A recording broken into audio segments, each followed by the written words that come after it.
আমি সকলোৱে জানো যে যিকোনো এটা কামত যদি ভাল হ'ব লাগে পাৰফেকশ্যন আনিব লাগে then we need to practice কাৰণ এটা লাইন আমাক সৰুৰ পৰাই শিকাই দিছে that practice makes a man perfect কিন্তু একো এইম নথকাকৈ এইমলেছলি আমি প্ৰেক্টিচ কৰি যাওঁ কিমান প্ৰেক্টিচ কৰিব লাগে কেনেকৈ প্ৰেক্টিচ কৰিব লাগে সেই কথা একো নাজানো আৰু ইয়াৰ মই আচলতে বহুত ডাঙৰ ভুক্তভোগী তো মই কেইটামান পইণ্টছ মই শ্বেয়াৰ কৰিব বিচাৰোঁ যিটোৱে মোক হেল্প কৰিছিলে মোৰ গীটাৰ জাৰ্ণিত যিটো মই নিজৰ এক্সপিৰিয়েঞ্চৰ গীটাৰ প্ৰেক্টিচ কৰা বা গীটাৰ বজোৱা এক্সপিৰিয়েঞ্চ হ'ব পাইছোঁ যদি আপোনালোকৰো তেনেকুৱা হৈ আছে তেনেহ'লে চাই থাকক আজিৰ ভিডিঅ'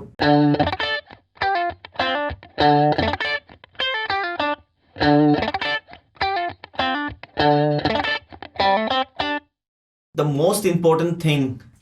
যিটো প্ৰেক্টিচত লাগে সেইটো হ'ল কনচিষ্টেঞ্চি ইন প্ৰেক্টিচ এইটো চবতকৈ ইম্পৰ্টেণ্ট দ্য থাৰ্ম ৰুল আমাৰ যদি কনচিষ্টেঞ্চি নাথাকে প্ৰেক্টিচত তেতিয়া কিন্তু আমাৰ প্ৰেক্টিচ কৰা একো লাভ নাই মই বুজাব বিচাৰিছোঁ যে যদি আমি এদিন প্ৰেক্টিচ কৰিলোঁ এদিন আমাৰ জোচ ঠিক হ'ল 3-4 ঘণ্টা আমি প্ৰেক্টিচ কৰি দিলোঁ তাৰপিছত 2-3 দিন নকৰিলোঁ তেনেকৈ কৰি একো লাভ নাই কাৰণ চাইণ্টিফিকেলি ইটছ প্ৰুভ যে যেতিয়া আমি প্ৰেক্টিচ কৰোঁ it's actually training our muscle guitar বজোৱা ইজ মষ্ট মাছল মেমৰি থাকে বা ব্ৰেইনটো আমি ট্ৰেইন কৰোঁ হয়নে তো আমি এদিন যেতিয়া প্ৰেক্টিচ কৰিলোঁ বহুতখিনি প্ৰেক্টিচ কৰিলোঁ আৰু মাছলে বহুতখিনি ইনফৰ্মেশ্যন পালে কিন্তু যে আমি প্ৰেক্টিচ আৰু 2-3 দিন নকৰিম লাহে লাহে সেই যোনখিনি ইনফৰ্মেশ্যন থাকে ইট ফেইডছ এৱে গুচি যায় ইয়াৰ পৰা তো আকৌ আমি যিটো শেষ কৰিছিলোঁ সেইখিনি নহয় আকৌ প্ৰথম পৰা আকৌ আৰম্ভ কৰিবলগীয়া হৈ যায় প্ৰেক্টিচ কৰি so' number 1 thumb rule is consistency আৰু আমাৰ এনেকুৱাও হয় যে আমি একদম শপত খাই লওঁ যে নাই মই আজিৰ পৰা কাইলৈ পৰা আজিৰ পৰা মই 1 ঘণ্টা দিনটোত দিমেই 5টা পাছতলৈকে মই গীটাৰ প্ৰেক্টিচ কৰিম অ'কে জোচ আহি গ'ল 2-3 দিন একদম পূৰা জোচ কোনোবাই মাতিলেও নাযাওঁ ঘৰৰ পৰা মানুহক ফোন কৰিলে এই নামাতিবি এতিয়া মোক মই প্ৰেক্টিচ কৰি আছোঁ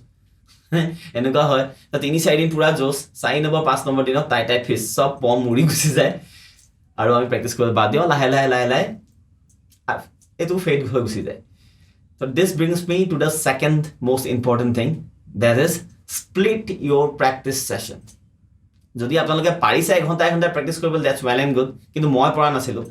তো মই কি কৰিছিলোঁ I splitted my practice session মই সৰু ভাগত প্ৰেক্টিচ সেশনটো ভগাই দিছিলোঁ let's say মোৰ ওচৰত 1 ঘণ্টা আছে তো সেই 1 ঘণ্টাটো মই 4টা ভাগত 15 মিনিটৰ এটা 4টা সেশন মই ভগাই দিছিলোঁ তেতিয়া কি হয় মই 15 মিনিট যদি কিবা এটা বস্তু প্ৰেক্টিচ কৰিলোঁ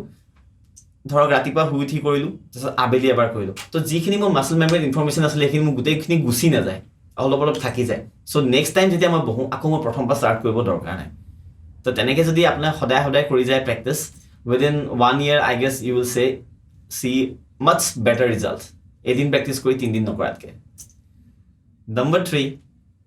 প্ৰেক্টিচত এটা বহুত ইম্পৰ্টেণ্ট পইণ্ট হয় গোটেইকেইটাই ইম্পৰ্টেণ্ট কিন্তু এইটো one of the most important that you need to have an aim এটা এইম লাগিব প্ৰেক্টিচ সেশনটো 15 মিনিটৰ সেশনটোত আপুনি বহিলে let's say you are complete beginner আপুনি ডি মেজৰ বা জি মেজৰ কৰ্ডটোলৈ চেঞ্জ কৰিব পৰা নাই তো সেই প্ৰেক্টিচ সেশনত 15 মিনিটৰ প্ৰেক্টিচ সেশনত আপোনালোকে চাব যে মই এই ডিৰ পৰা জিলৈ চেঞ্জ কৰিম বেলেগ এগালমান কথা ভাবি নাথাকিব সেই প্ৰেক্টিচ কৰাৰ সময়ত আপুনি ভাবি থাকে যে নাই এইটো প্ৰেক্টিচ কৰিবলৈ আছে ইটো গান প্ৰেক্টিচ কৰিবলৈ আছে এই মোৰ শ্লাইডিংহে প্ৰেক্টিচ কৰিবলৈ আছে বেণ্ডিংহে প্ৰেক্টিচ কৰিবলৈ আছে কৰ্ডনো কেনেকৈ উলিয়াই ইমান গাল কথা যদি ভাবি পেলাই আপুনি সেই 15 মিনিটৰ সেশনটো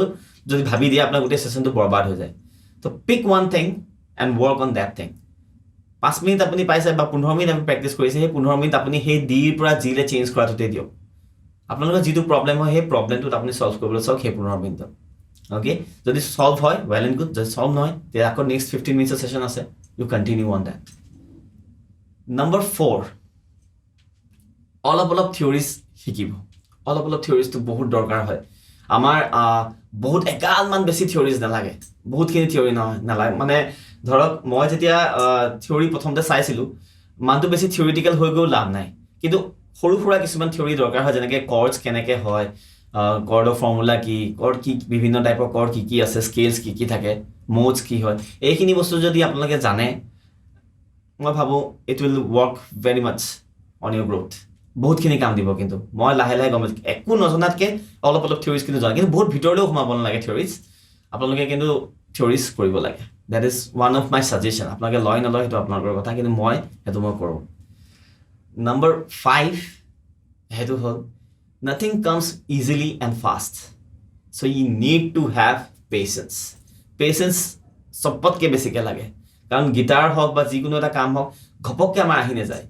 মই মোৰ নিজৰ কথা যদি ক'বলৈ যাওঁ মই বহুত শ্ল' লাৰ্ণাৰ হয় মই বহুত ফাষ্ট নহয় বহুত শ্ল' লাৰ্ণাৰ হয় মই এটা বস্তু শিকিবৰ কাৰণে বহুত টাইম লাগে এতিয়াও লাগে কেতিয়াবা মোক কিছুমান কৰ্ড চেঞ্জ কৰিবলৈ 3 মাহমান লাগি যায় কিন্তু মেইন কথা হ'ল যে মই লাগি থাকোঁ কামটোত তো সেই পেচেন্সটো আপোনালোকে হেৰাই নিদিব patience is very very very important patience plus consistency আৰু নম্বৰ 6 এটা বনাছ টিপ দি দিওঁ নম্বৰ 6 সেইটো হ'ল আপোনালোকে চবতকৈ ডাঙৰ কাম সেইটো আপোনালোকে কৰিব লাগিব আৰু তেনেই সহজ come you need two subscribe RSD guitar stories okay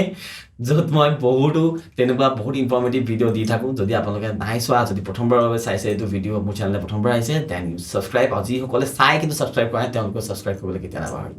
আকৌ আহিম নেক্সট ভিডিঅ'টো বোলে বাই বাই